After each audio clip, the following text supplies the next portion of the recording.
Okay, welcome. It's Mindfulness Monday. So the angle that I want to take on mindfulness today is a little bit of a scientific basis, and I'm a big fan of this guy. If you don't know him, he's this is Robert Sapolsky, and he is just a really smart, compassionate neuroscientist. And anyway, he writes big, thick books, and he has this to say about our wonderful brain. Probably the most interesting fact about human development is that the frontal cortex is the last part of the brain to fully mature. It's not completely online until you're about 25 years old, which is mind-boggling to think about. And knowing, what he writes about when he refers to what's mind-boggling about it, there's this question of like, why would that be? Why would the one part of our organism that really separates us or differentiates us from other mammals is this thing called the prefrontal cortex, right? It's this area behind the brain here. And oftentimes it's referred to as the executive sort of decision-making center of the brain. And the way Sapolsky describes it, he says it's the part of our brain that allows us to do the hard thing when it's necessary. And so what he means with that is it's impulse control. It's our capacity to intentionally slow down and get a sense of, hey, what's actually happening right now? What's the decision that I want to make?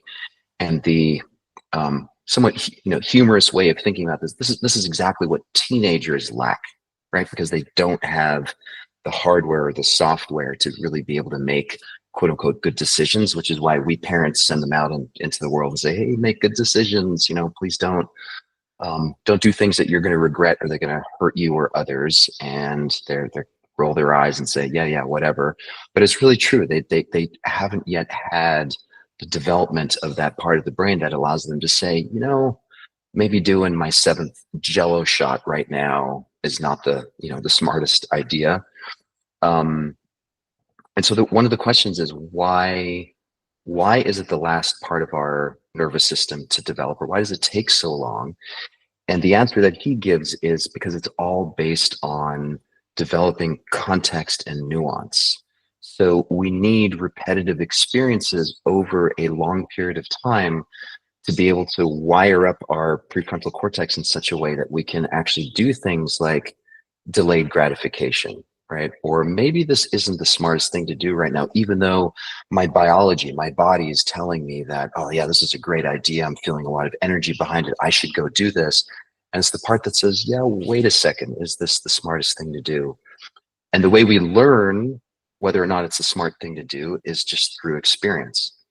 So if you fast forward, like in the mental health context, those of us that experience anxiety or even depression or have been affected by traumas, that has affected the physical wiring of this part of our brain.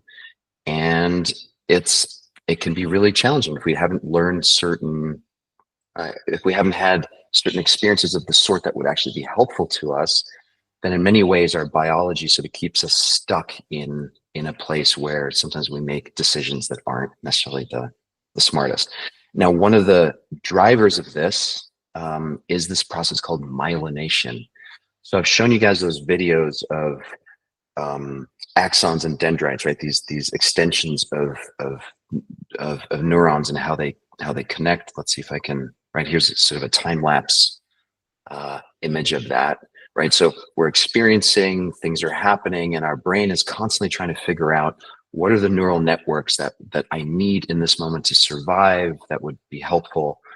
When they actually connect, it then is a question of repetition of those desired experiences, and the process there is this thing called myelination. So it's almost like when you think of electrical cords, they have these like thick rubber or plastic wrappers, right? The reason is because we don't want that electrical current to go elsewhere. We want to keep it contained in that strand of the wiring. And so the same thing here on a neurologic level. So the reason I'm bringing all of this up is mindfulness, like this ability to slow down and notice, wow, there's all these impulsive sensory emotional experiences that I'm having in this moment that want me to go down this rabbit hole or that rabbit hole, the ability to notice that and say, hold on, let me slow down. Let me not be compulsive about this. Let me use my prefrontal cortex to make the decision that would actually be helpful in this moment. That is subject to myelination as well. The more we activate that, the more insulated those strands of those neural connections become, and the more natural or the easier it becomes for us. So I hope that's not, too much neuroscience, but today I'm hoping that we can drop into mindfulness and just keep that in the back of your mind. Just imagine visualizing those neural connections that allow us to have this mindful experience. Imagine us sort of activating them, and the more we activate them, the stronger and the more insulated those connections become. Okay, so that's a lot maybe, but let's try it out. So close your eyes and notice how right here, right now, things are very simple if we want them to be. We're just sitting, feet are on the ground, body's breathing. If you can just lean into the simplicity of this moment right here, right now.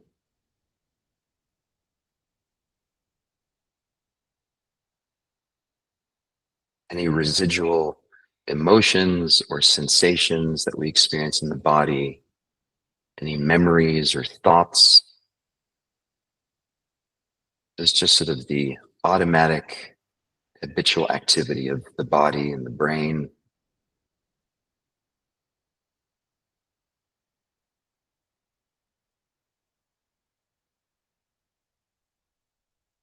And it is possible to take a step back and just watch all of that activity unfold without doing anything about it, resisting that compulsion of, oh, this is a problem or this is a strong feeling that I'm having. We can just take a step back and simply notice it and say, oh, there it is.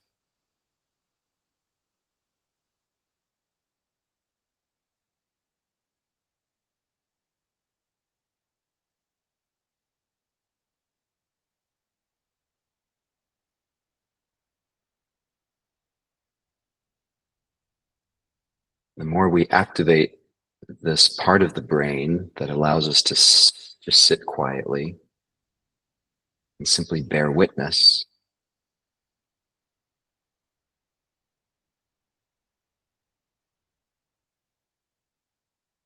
the more we are strengthening or myelinating those neural networks that allow us to find this kind of grounded, even a sense of equanimity and peacefulness.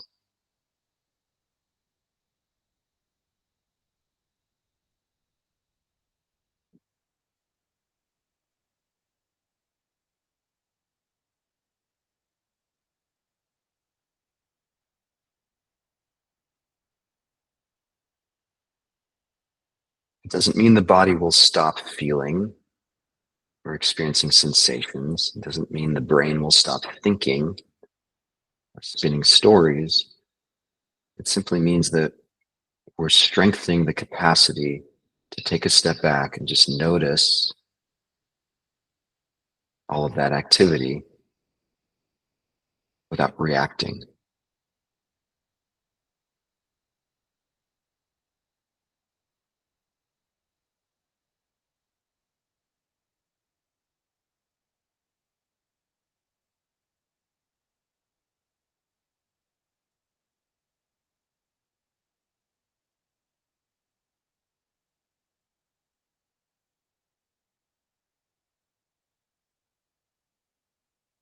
One of the ways to step outside of this reactive trance that we oftentimes find ourselves in is to simply slow down and ground into the present moment and realize right now we're just sitting, just breathing,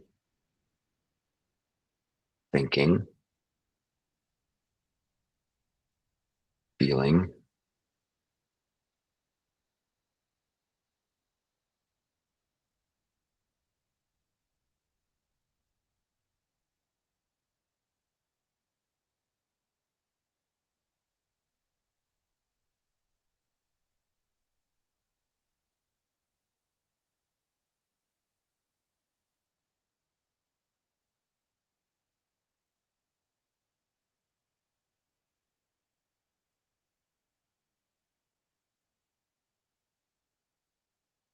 If you find yourself unconsciously attaching to those thoughts or those memories and getting distracted from just the simplicity of right here, right now, the only thing to do is just notice it.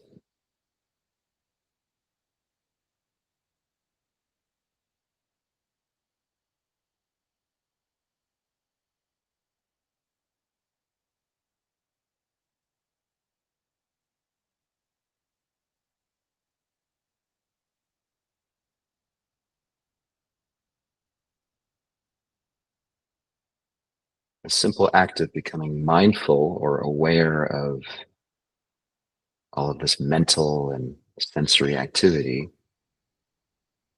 it's the beginning of freedom. We don't have to react. We don't have to engage with every thought or memory that we have. Sometimes we can just take a step back,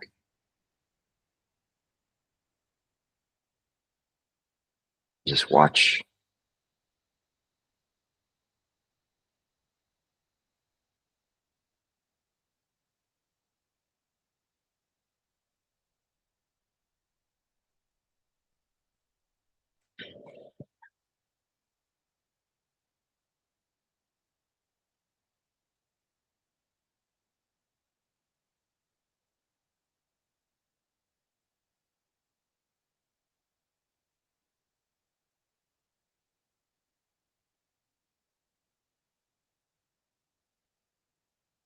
Again, it doesn't mean that the body stops sensing, stops feeling, that the brain stops thinking. It's just that we're aware that it's happening and we can watch it without doing anything about it.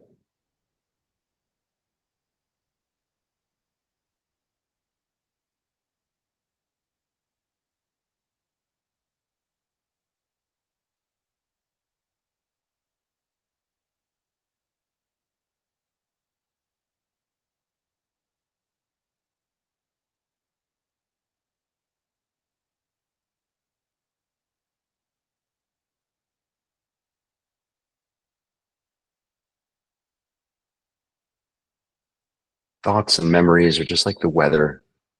They just happen.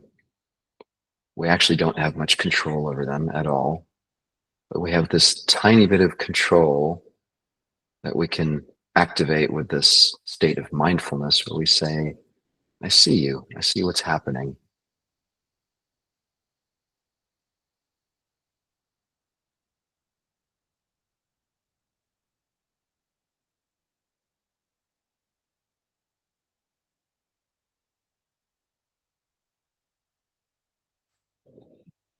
And the more we do it, the more frequently we activate this part of our nervous system, the easier it becomes.